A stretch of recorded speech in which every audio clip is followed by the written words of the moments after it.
रे माई पढ़ाई लिखाई ना होई एह साल में, फंस गईनी जंजाल में ना।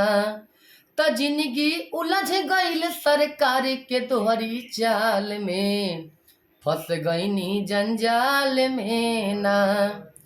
कबो राजद आवता, कबो जदियो जीतता, फार्म भरते भरते देखो सारा उम्र बीतता।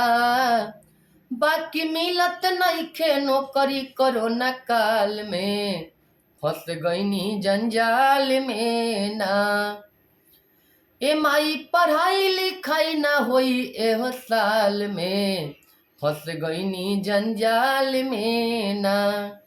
लड़का कहता कि माई बा के अभी घरे आवत तानी कि ऐसे नीमन करती खेती, घर परिवार के सुख देती। बिट्टू तिवारी ऐसन बुझाता, नौकरी सरकारी ना भेटी। त जिंदगी काटल जाई भलही रोटी दाल में, फंस गईनी जंजाल में ना।